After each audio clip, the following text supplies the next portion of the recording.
Welcome to My Morning Cup, a podcast produced by Costa Media Advisors and brought to you by the generous support of the Tennessee Valley Authority. To learn more about TVA's impact on our community, follow TVA on Instagram at TVA and on Twitter X at TVA News. My Morning Cup, where we have interesting conversations with genuine people. I'm Mike Costa, your host.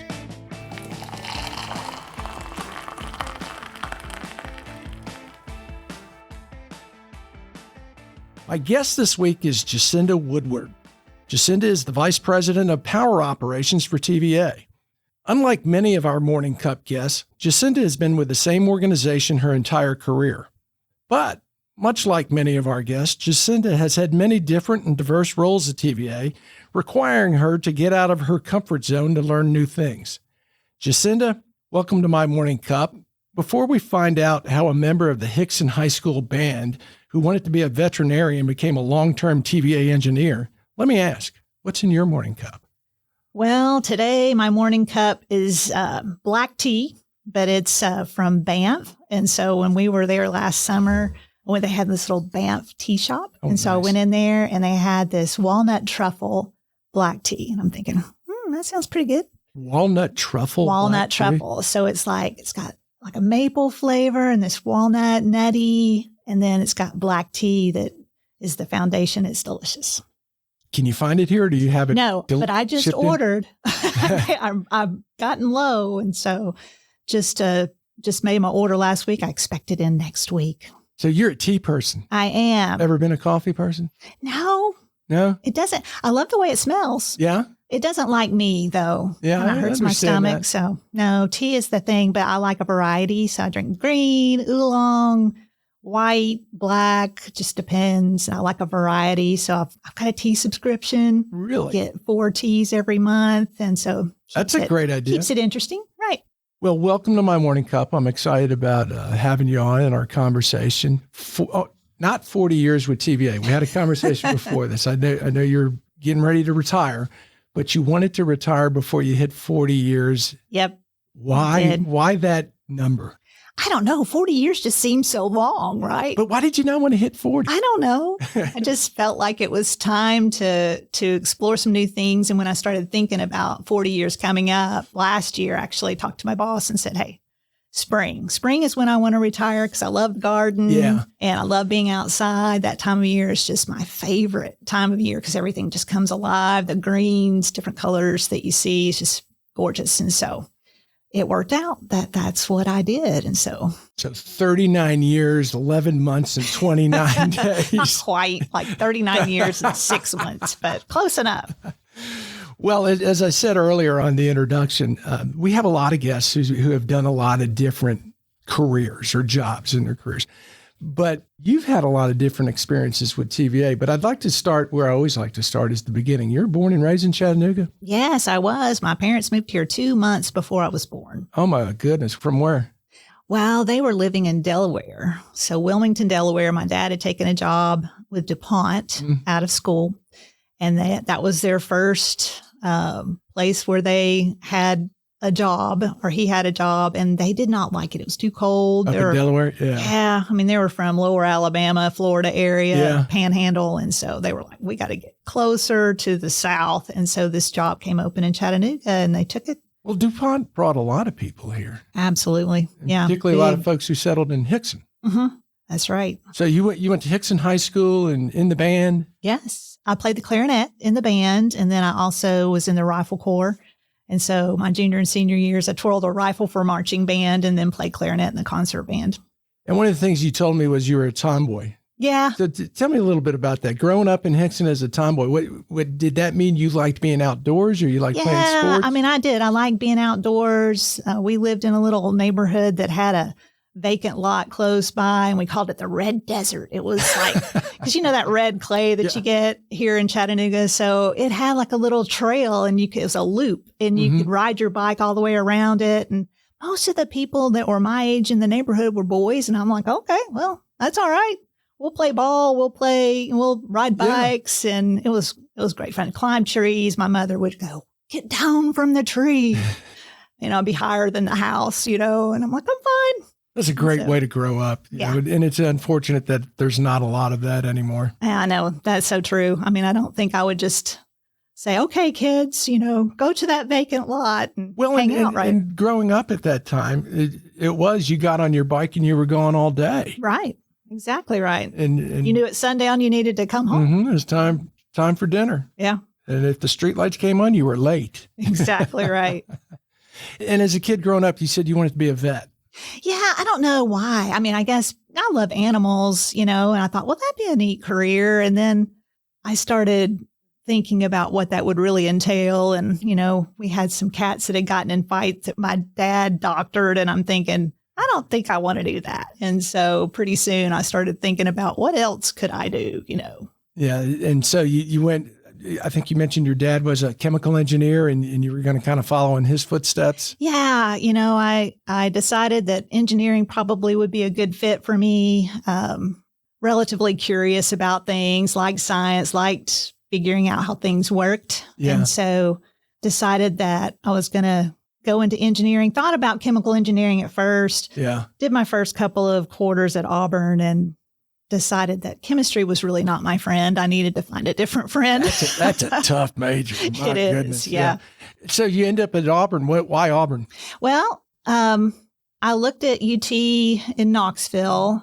It was just such a concrete jungle. It just didn't feel like the right place. And I looked at Tennessee Tech, which is beautiful, but it's kind of like, at that time, at least more of a, you're there during the week and you go somewhere else for fun. And then my father, who went to Auburn, said, hey, there you go. Let's just go down to Auburn and look. And I mean, that campus it's is pretty beautiful. Campus. And I loved it that it was in the middle of nowhere. And it's just so pretty. And so ended up going there.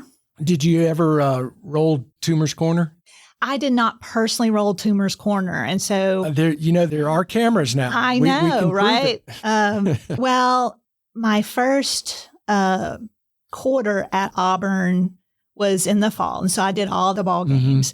But then the next year was when I started working for TVA. And so I was at TVA in the fall and the spring. Oh, you did no ball games. I did no ball games, right? I was there in the winter and the summer.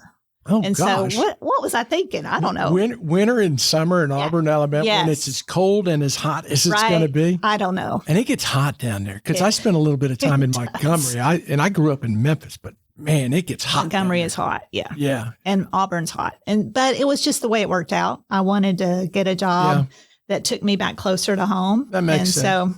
Well, let's talk about that a little bit. You get down to Auburn, you're a chemical engineer. You say, boy, this is not what I want to do. And what did you get into? Electrical engineering. Electrical engineering. So the imaginary things. Yeah. Yeah. And how did you connect with TVA? Well, so that's an interesting story. Growing up, I knew about TVA, but my dad worked for DuPont, so I didn't have a TVA connection in my family. And so during the summer of my freshman year, I began looking for co-op opportunities. And so there were a couple of different opportunities that became available through the co-op program at Auburn. One was with the Redstone Arsenal. So I went to visit them. That's in Huntsville, right? It is in Huntsville. And the particular group that was interviewing, they blew things up for fun. That's what so it was a bunch of boys. It was like a missile. Well, I mean, I think there were men and women, but they really got excited about blowing things up, you know?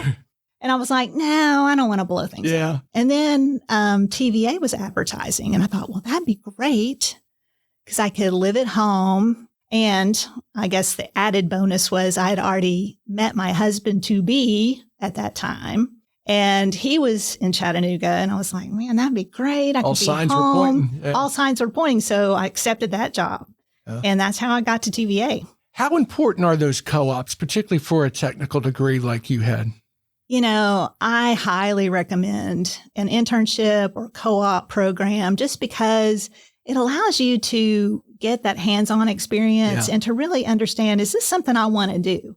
Yeah. Or And sometimes I think people need multiple experiences because there's a lot of things you can do with an engineering degree. Mm-hmm. And so if you don't like one aspect of the work, it might be that you want to do something else. So if you don't like designing things, maybe you like to apply the designs. Maybe you like to project manage. I really feel like engineering, the degree itself gives you a foundation of problem solving and a kind of a methodology of complex problem solving that helps you in a number of different. Highly analytical people do well in engineering.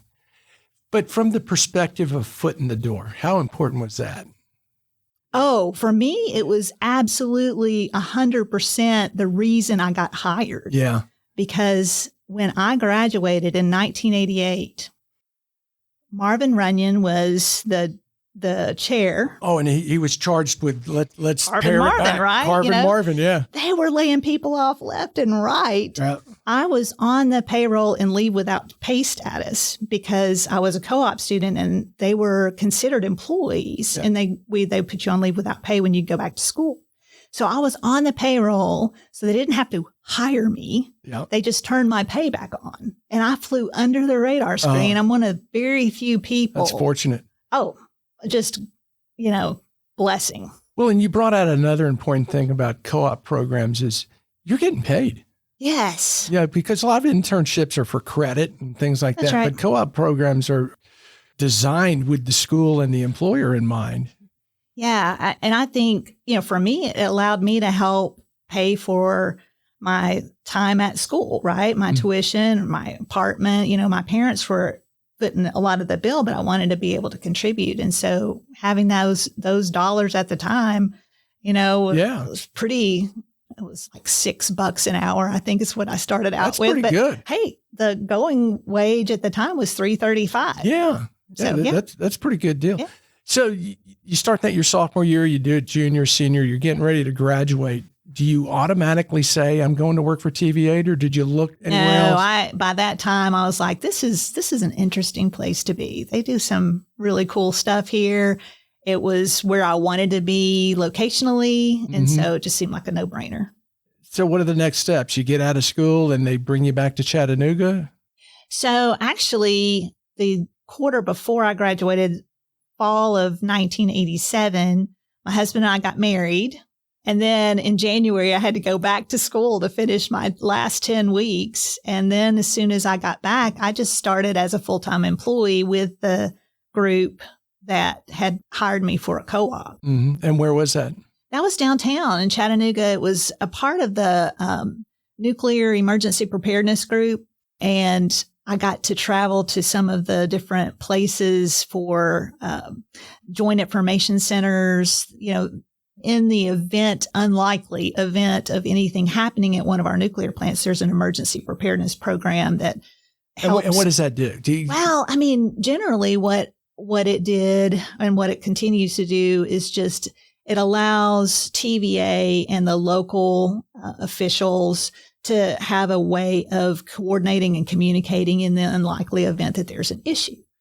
Now, at the time you're doing that, it was probably 10 years after 3 Mile Island, and the China Syndrome movie was probably out. How was the public perception? So you're in nuclear preparedness, and at that time, nuclear energy is being questioned of, is it safe? Is it this? Is it that?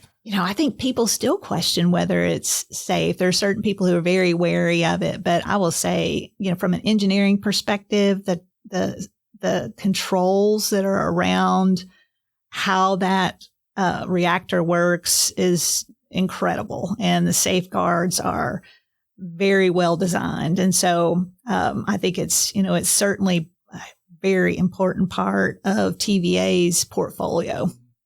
And you did that portion of your career for 2 years? Yeah, a couple of years. And then our group got pulled into information technology group. Okay. Because what I was doing was the radio systems, microwave systems, communications between the nuclear plants and then these local communication centers and TEMA, the Tennessee Emergency Management Agency. So that got pulled into IT.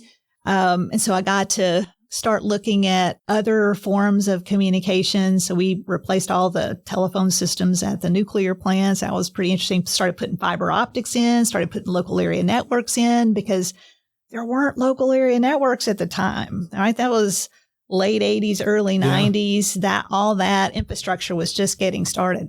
Do you ever look back on that technology, where we are today, and look back like when you started and say, I can't believe we had rotary dial-up phones and would have to call someone and say, hey, we got a problem here. Oh, I know. I mean, I remember my first job.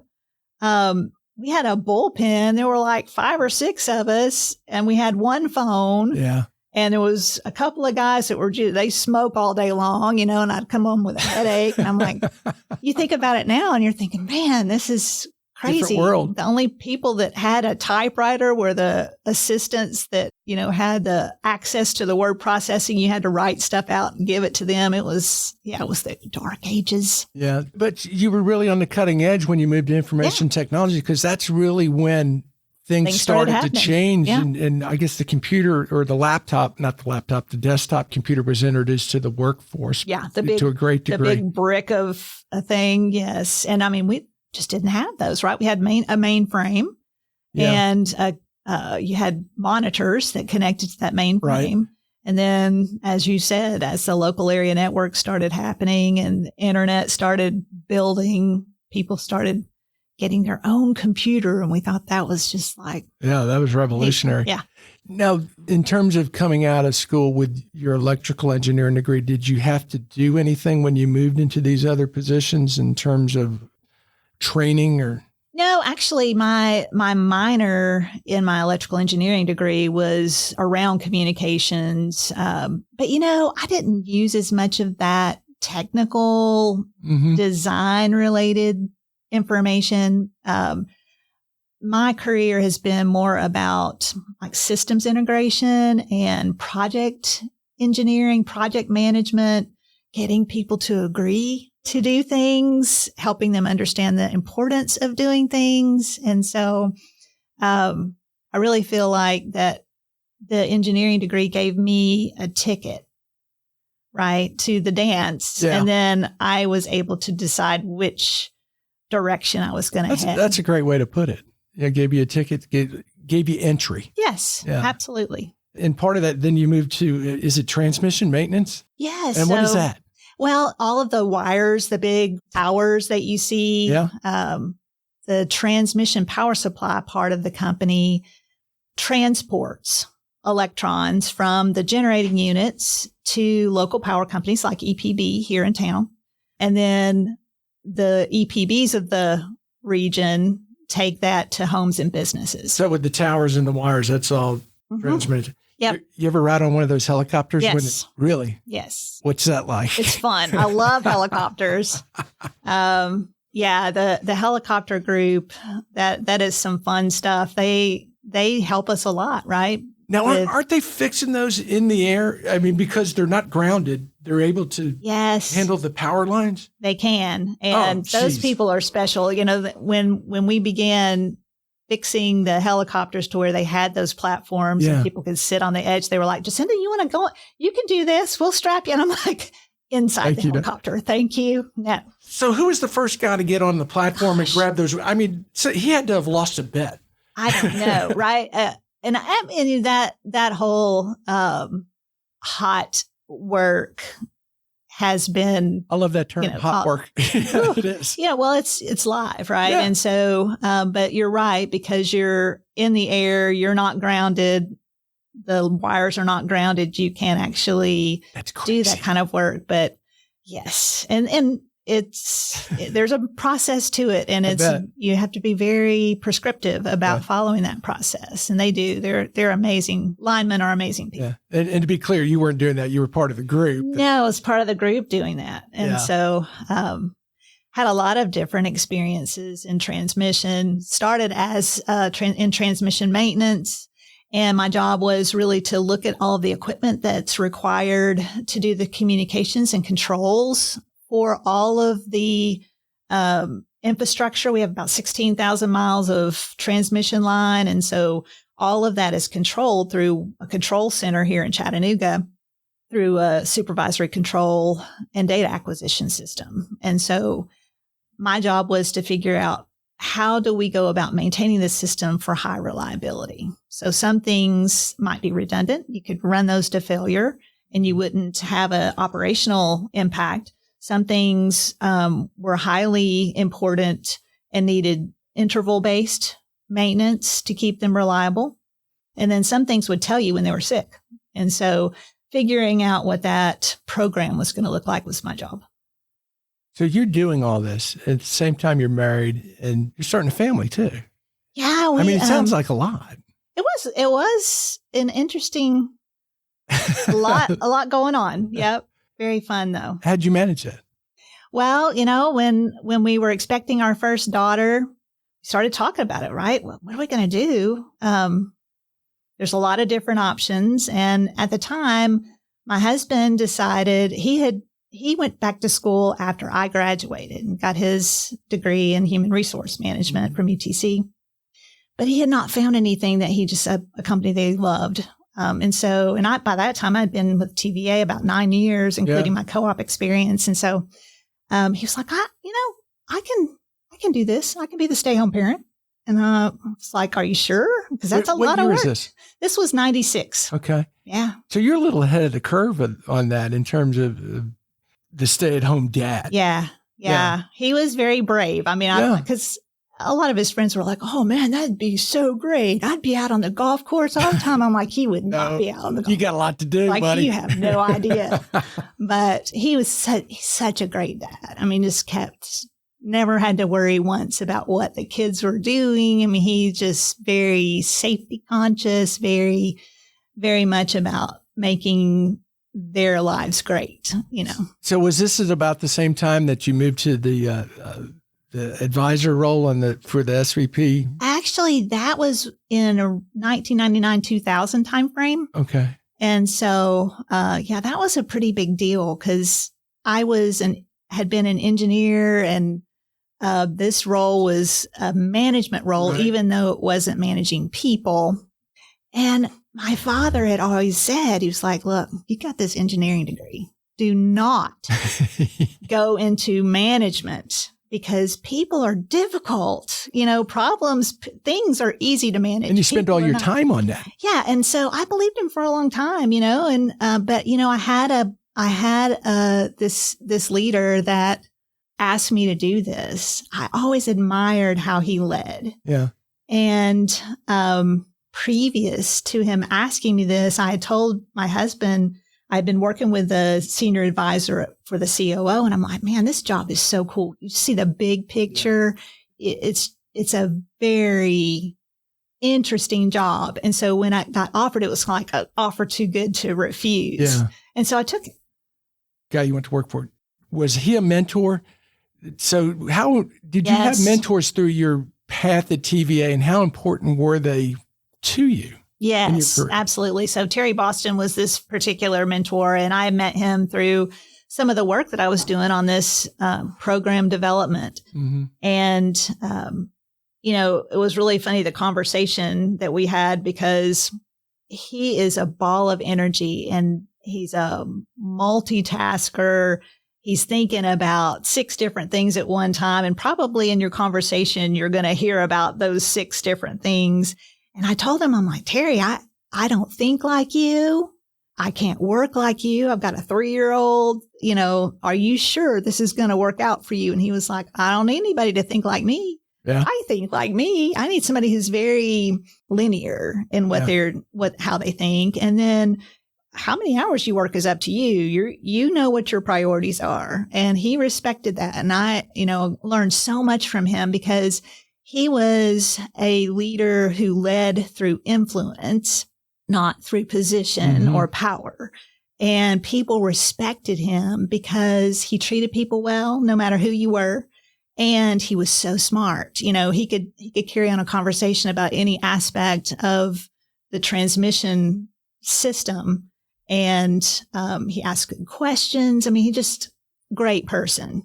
I sometimes think that the importance of mentors get lost on people throughout their careers because we have a lot of people come in and out of our careers. Yes. But if you can find that person to develop a relationship with to where you can just pick up the phone and ask a question. Right. It's so important. Relationships are huge. Yeah. And having people that you can trust, that you can talk things over with, if you're up against a difficult decision, or if you're, transitioning roles, having relationships, whether they're coworkers or whether they're, folks that are higher up in the organization, or even, people that work with you, or for you. Mentors come in all shapes and sizes. Absolutely. And it's not linear, as you say. No. It's just my boss. It's people who come across your life. Right. Yes. Very important. So you're taking these new positions, learning new things, and you get into the transition physical to design and working with, is it Mr. Boston? Yeah, actually, Mr. Boston was there, but this new physical design group, after I finished working with him as a senior advisor, I wanted to lead people. I wanted to try that because I had watched, despite how what this your dad worked. said. Just despite what Dad said, I was going to try it out. And so I applied on a job and didn't get it.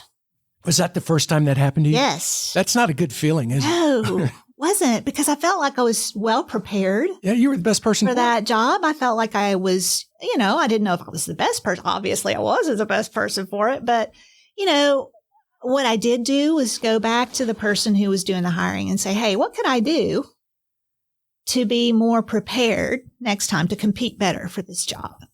And he said, this was a mid-level manager job where you would be managing managers. I don't want you to skip a step. I want you to have that first line management experience. Trust me, it's important for you not to miss that step. And so I really respected that, and I told him, I said, well, if one of those jobs comes available, please consider me for it. And so, I don't know, 6 or 8 months later, I get this phone call. Hey, I've got this job in substation projects in physical design. And I said, well, I'm an electrical engineer. I'm not a civil engineer. He said, that's okay. The guy's name's David Hall. Great guy. Another great mentor, great role model. He said, doesn't matter. He said, you'll do great. Just consider it. And so I took the job. I was working with designers and civil engineers, and some environmental folks, had no clue what they were doing technically. I can understand the concept of what they were doing, but I couldn't do their work, right? And you didn't need to. You were to lead the team. Exactly. And I think it was a blessing, because if I had gone into a job where I knew the technical background, likely I would have not learned the leadership role. Yeah. I would have stuck to doing more of the technical stuff because that's where my comfort zone. Exactly. So I had no comfort zone. And so I just had to be very honest with these folks and just tell them, look, I don't know what you know. Mm-hmm. I know some other things, and I think I can help this group be successful, but I'm going to depend on you to do the work. And you've got to tell me where there's some hard spots, and I will help you solve those. There's 2 things you've said in there that are so important for people to hear. One is that management aspect, being able to open yourself up and say, look, I don't know what you know. We're here to work together. I'm here to lead the team. And to be vulnerable like that, because a lot of people want to come in and tell you everything they know and micromanage, and they're afraid for anyone to know what you don't know. Right. Then the other important aspect I think that you mentioned in there was early on when you didn't get that job, being able to go back and say, hey, what could I have done better? And I think that's true, whether it's an internal promotion, which it's easier to go back to someone and say, sure, or even something that you're trying to do external, because it is learning, how can I improve this? What would have made the difference? Well, and sometimes it's just about fit, right? Yeah. And that's the thing I think we have to realize, is that if you're not selected, it may not be your lack of something. It just may be it's not time for you. Right. Or it's not, you're not the right fit for the time. And, in my career, there have been a couple of times. One was I was in the interim CIO role in 2010 timeframe.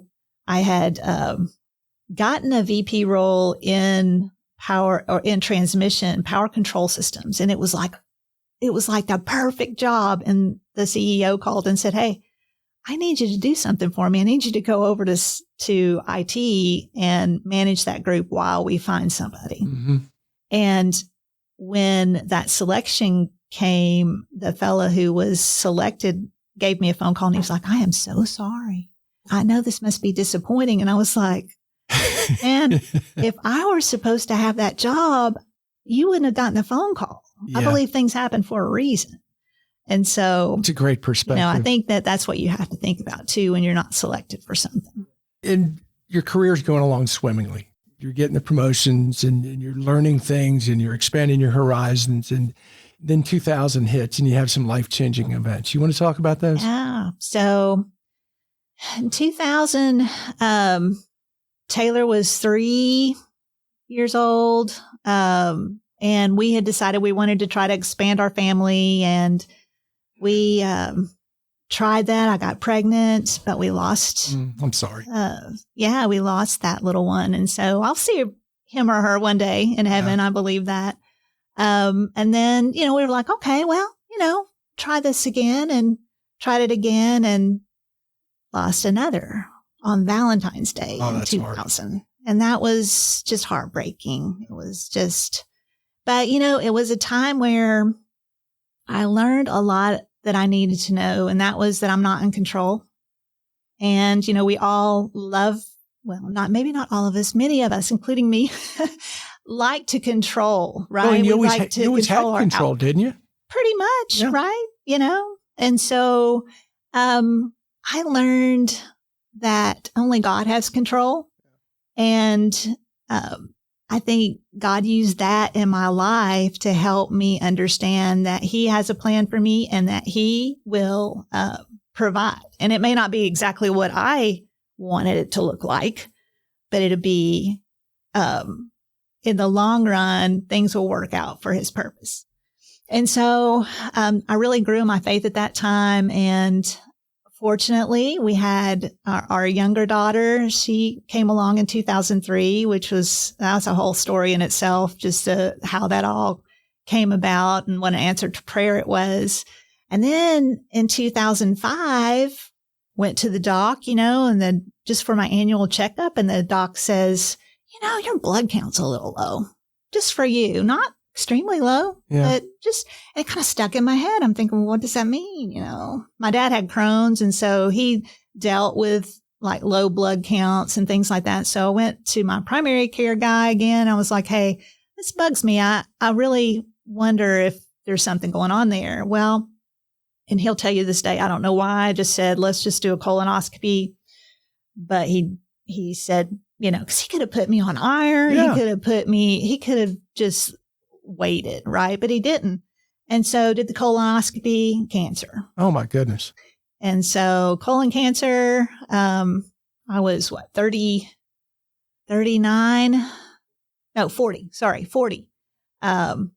40-year-old with cancer, colon cancer. Very unusual. The guy who was doing the colonoscopy, I'd never even met him before. He was like, I did not expect this. So you're young and you're healthy. They took me straight into CT scan to try to figure out if they saw anything else. They didn't. What does that do to you mentally and emotionally? And here's where I'm asking it from. Your whole career had been success, and a plan too, to a great degree. And all of a sudden you get thrown these curveballs. Yeah. Does it, one, affect your confidence? Obviously, emotionally, it's going to hit you a million different ways. Right. I think if I had not had the hard times with the miscarriages, it would have devastated me. So that made you stronger. But that devastation that I had through that experience and the relationship that I had built with the Lord during that time, it galvanized me. And so it was kind of like, okay, this is just part of the plan. Yeah. And it's going to be okay one way or the other. Right. And so it was the hardest thing was watching my parents because they were so concerned. Yeah. Well, and watching my two kids and going, And at first they were like, look, we got this contained. I can't remember, Duke's something, it's stage 1. We removed section of your colon. Everything's cool. No, don't worry. We'll do some follow-ups just to make sure. Well, 6 months later, I started getting this pain in my back. Oh, that's got to scare you. Yeah. So I'm hypersensitive by this time. And so I go back to the same physician, my primary care guy, who's very paranoid about me by now. And he's like, well, we're going to do some checking. And so he's like, you're pointing to your kidney, kind of like where you might have a kidney stone or something.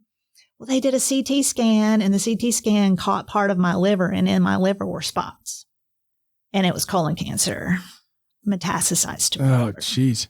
So that was scary. Yeah. That was one of those times when I went, okay, what's the future here? But again, God just gave me a sense of peace that said, you know what, whether you live 6 months or 6 years or 60 more years, my plan's perfect for you. And so, went through 6 months of chemotherapy. The people at work, I had just been offered a promotion at work. And I went in and told the guy, I can't. And he was like, yeah, you can. He said, we'll hold this job for you. And let's just see how things go. What a great organization, because, and I don't mean this to sound the way it's going to sound, but the perception of TVA being a government organization is, oh, okay, well, then you can't do it. But the reality is you worked with people who had great empathy. Yes, and said, absolutely. We're going to be with you. We're behind you 100%. Yes, absolutely. Great support by my coworkers and by the people that work with me in that job. And can't say enough about because I wasn't my best, right? Every other week I was taking chemotherapy for 26 weeks. And so it was a tough time. But I learned so much about people and about yourself too. Who I was. Yeah. And cancer-free today? Yes. Congratulations. Yes, thank you. So you took the promotion, and what was the promotion? This was like a job. This was like that mid-level job. It was the mid-level job that I had originally applied for several years before. The one where you said, well, first I want you to manage people. Yep. Well, that's the way it works out. And how long did you do that?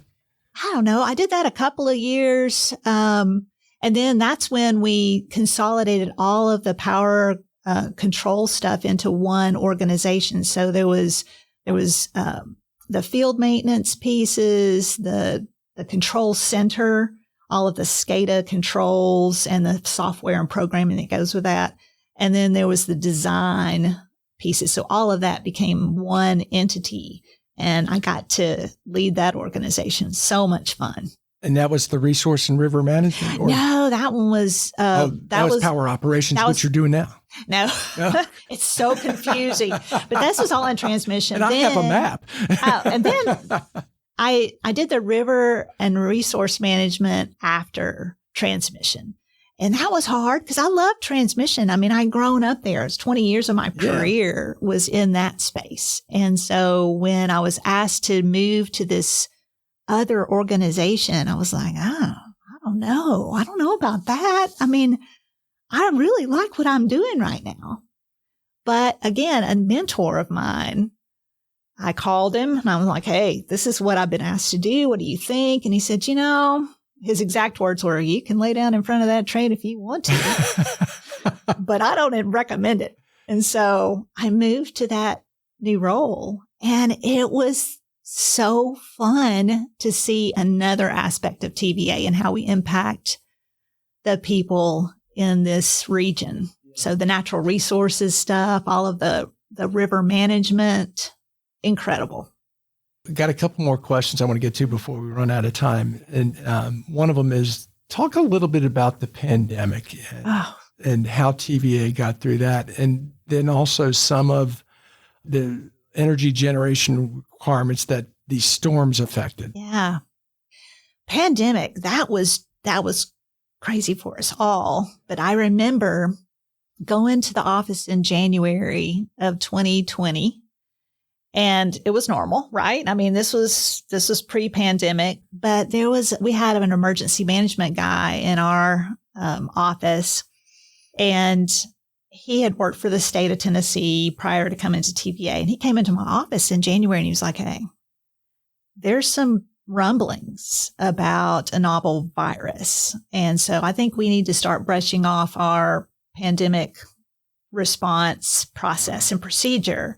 So he was kind of like thinking about these things as soon as he started hearing rumblings. And so he helped us be more proactive. I mean, he would come into my office like weekly up until like March when we had to really pull the trigger. But before all of that, because of his foresight and because we had processes and procedures already in place, he dusted those off. We started thinking about what would we do if we really had to do this? And that helped us continue to operate these plants 24/7. I mean, we had to continue to generate electricity. And, that's not something a lot of smaller businesses, someone's TVA size. Sure. But that's a great lesson for smaller businesses that you at least got to start thinking about it and putting something on paper. How would you react? Because something's going to happen all the time. And it may not be exactly what you think is going to happen, but if you have processes in place for emergency response, you can adapt those a lot faster than you can if you just start from scratch once something's happened. Yeah. I want to talk a little bit about storms and energy generation. And again, I'm going to say something that someone's probably going to go, you shouldn't have put it like that.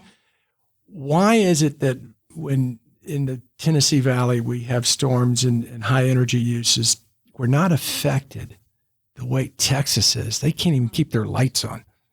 Well, Texas is a little unique. Yes, it is. Right? And they would say that they are, unique, but they have their own reliability group that is not directly connected. So TVA is part of the Eastern Interconnect, which means that we have 70 plus interconnections to other utilities that surround us. So you can go to partners, for lack of a better term. And in ERCOT, they're just all close. They're an island, and they've got some interconnections now, but nothing like you see in the eastern part of the U.S., the Eastern Interconnect, or even the west of Rockies.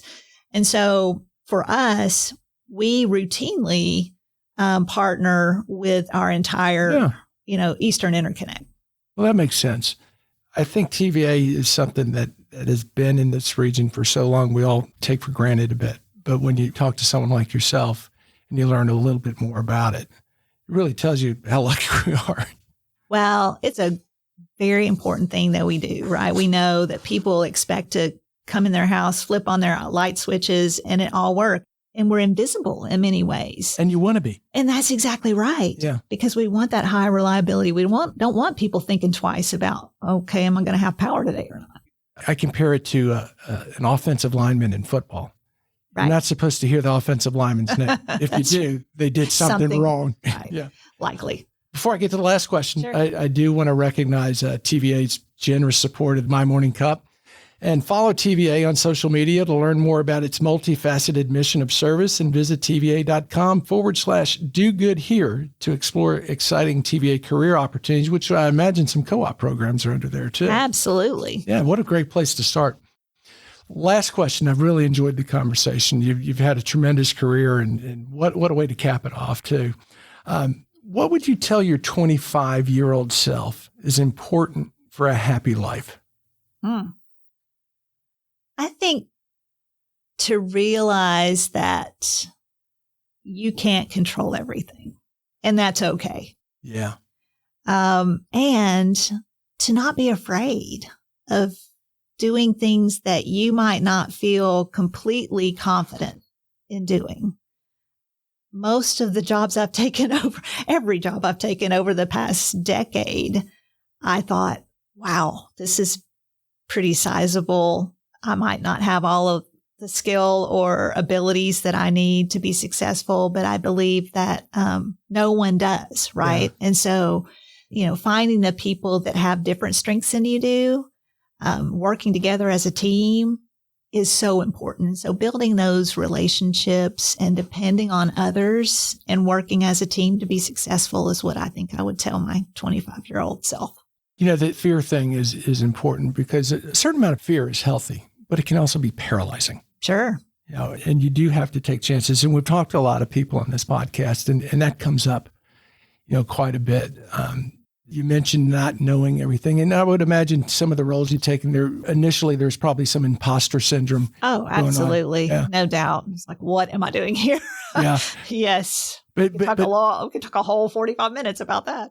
And the one I like most is you can't control everything. Control what you can control. It's not what happens to us. It's how we react to what happens to us. That is so true. Yeah. Well, I've really enjoyed this conversation, getting to know you, Jacinda. Thank you so much for joining us. My pleasure. It's been very fun.